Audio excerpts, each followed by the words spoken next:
tell us about the character you portray? Describe the character's personality, special trait, and their relationship with other members of the Fantastic Four family. I would describe Reed Richards as many things. He's a scientist. He is an explorer, and he is a husband. And I wouldn't put it necessarily in that order. If anything, I might reverse the order. He's very smart, and his brain is addicted, I think, to the universe and beyond, and solving equations, and always understanding the mathematics of reality, and in a world of numbers, so that you can always come up with a solution. But what really anchors him and really defines his identity is his relationship to his family, and the position that he has within a people of four, and also his relationship to his partner, to his equal, to his leader, in some senses, his wife, and the future of becoming a father, and how that is a much more complex equation to work on than, you know, all of the complexities of science. I play a character called Johnny Storm. His personality is he's curious, he's silly, he's adventurous, he's fiery. His special skill is setting himself on fire and flying. And Johnny's relationship with the other members of the Fantastic Four, he is the biological brother of the brilliant Sue Storm, the brother-in-law to Mr. Reed Richards, the brother from another mother to Ben Grimm. So Sue Storm is known as Marvel's mother because she was the first mother of Marvel, and she has 2 kids in the comics.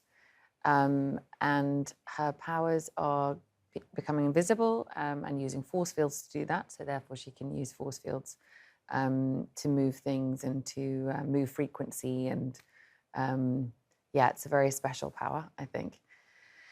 Her relationship to the others, well, her little brother Johnny is, I think they have a beautiful sibling relationship, and we loved playing it. I loved it. Ben, I always felt like he was her secret best friend too.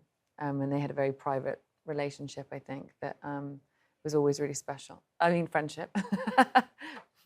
And then, of course, Reed, they're, you know, Sue and Reed are inseparable, you know, you can't have one without the other. And that was something that we loved about the comics. They were just always defined by each other in a beautiful way that was always really moving. And of course, they share this family together. So it felt amazing to do it in partnership with these guys, not alone. Yeah, Ben Grimm is a very practical, kind of terrestrial man, like whereas Reed lives in a world of abstraction. I think Ben has his feet on the ground. He is deeply committed to his family. I think Ben is a very loyal man, and after they go through this profound transformation, he's even further enmeshed with his family. He has a real need to depend on these people that are so close to him, people that knew him before, and that he can sort of feel at home with. I think he's a person, because he's been transformed into quite a scary-looking thing. Home is very important to him, where he can feel comfortable, and these other characters are his home.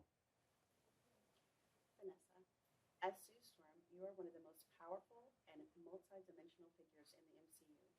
Tell us how it felt to portray such an important character in this film. Mm-hmm. It felt really meaningful to portray such a powerful, well-known loved character in the Marvel legacy.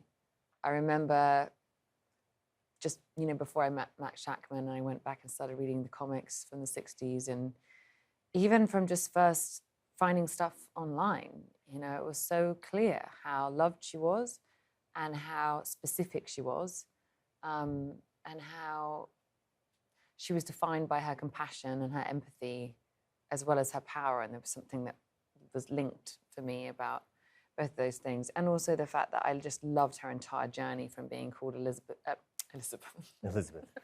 Oh my God, the Queen. Margaret. Elizabeth I. No, I've got confused. Invisible Girl by her husband, all the way to her Otherwise naming... known as Elizabeth. The Elizabeth woman. This happened a lot this week. And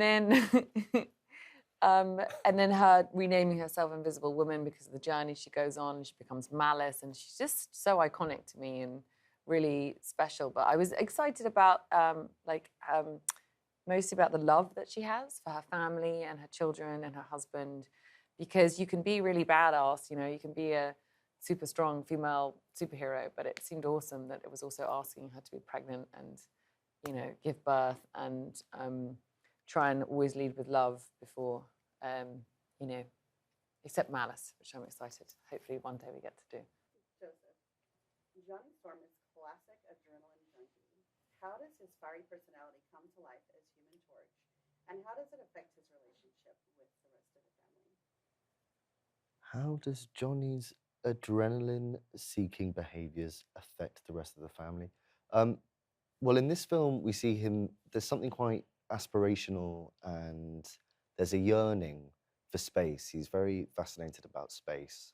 So he will go to the brink of the atmosphere as far as he can go before hurtling back down to Earth, which I think is quite strange behaviour. So I think his family would probably be a little worried about him. I think he probably drives his family a bit nuts. I think he's a bit of a caution, but makes up for it in other ways.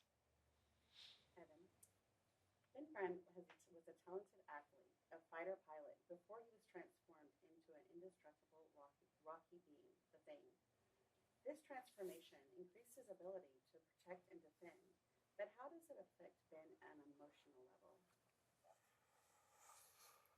level? Every second of Ben's day is defined by his physical constraints, and he is in this casing. He's very much a man inside, but the way he goes through the world is as kind of a monster.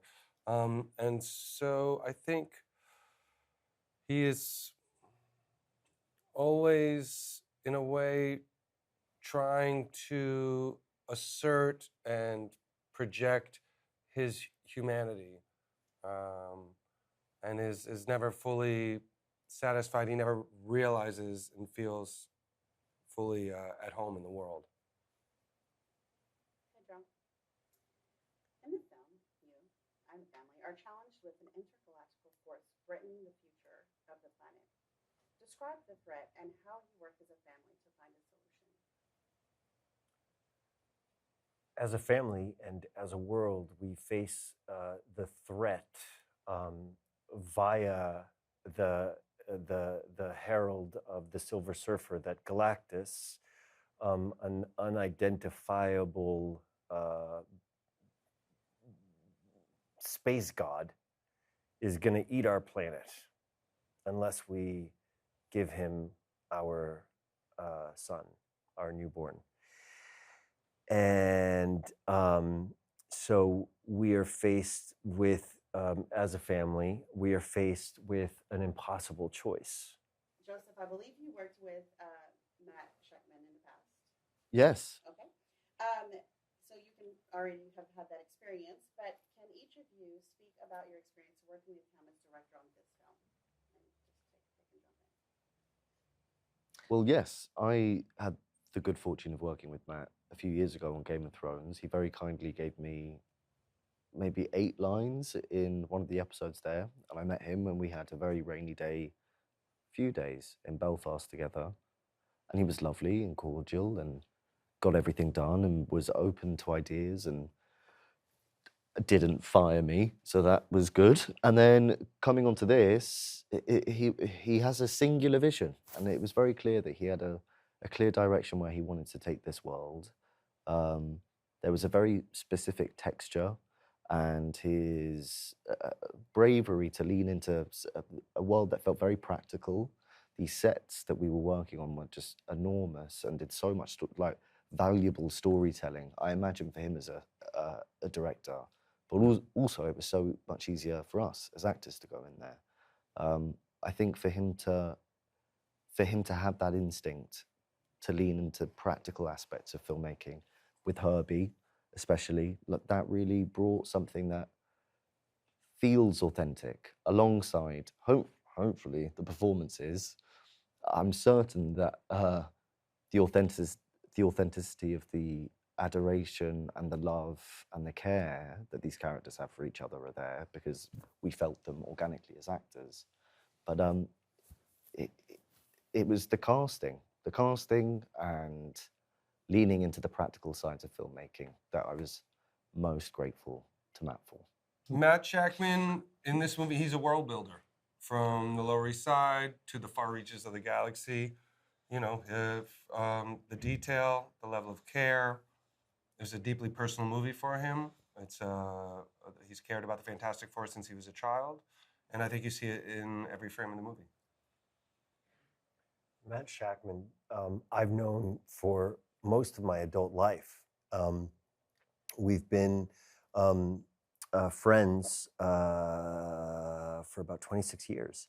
And this is the first time that we've gotten to work together. We'd worked together on staged readings of plays and stuff like that back in the day. And so to step into something as big as this together was, it felt very special. It felt very fated. I think that, like Ebon said, he built the world for us in every way, whether it was our bedroom or our spaceship or Galactus's ship, or having an incredible puppeteer running around with us as Herbie, creating an incredible scene partner, and just always the elements that you need to interact with to believe the world that you're in and to help inform the character that you're playing in every detail. And I think that the story of becoming parents is very, very personal to him. And the idea of parenthood, so he was always there to kind of navigate that emotional journey for the two of us as parents and for the four of us as a family, bringing in a fifth. So yeah, he was our movie daddy. Matt Shakman, I think, worked harder on this film than anyone I've ever been around in a working professional space. I mean, he just, even when I would say, oh, I've been thinking this thing about the scene and could we chat about it? He'd be Zooming with us on a Sunday night when he'd had no sleep and he was preparing for the week ahead. I mean, he just put his heart and soul into it and was fiercely committed to realizing it. And, you know, we were taking care of our little individual character trajectory as well as our family one, but he was taking care of the entire whole, the whole picture, including, you know, when we would go and do the big sequences like the birth, you know, he would have mapped that birth out for like 2 years in advance in his mind and how cinematically he was going to realize that, you know, whereas we joined his vision. And I'm so grateful for his unbelievable discipline because he didn't, you know, there wasn't 1 second that he wasn't living and breathing this movie for us, on behalf of us. And yeah, we just got to be like the embodiment of it within his vision.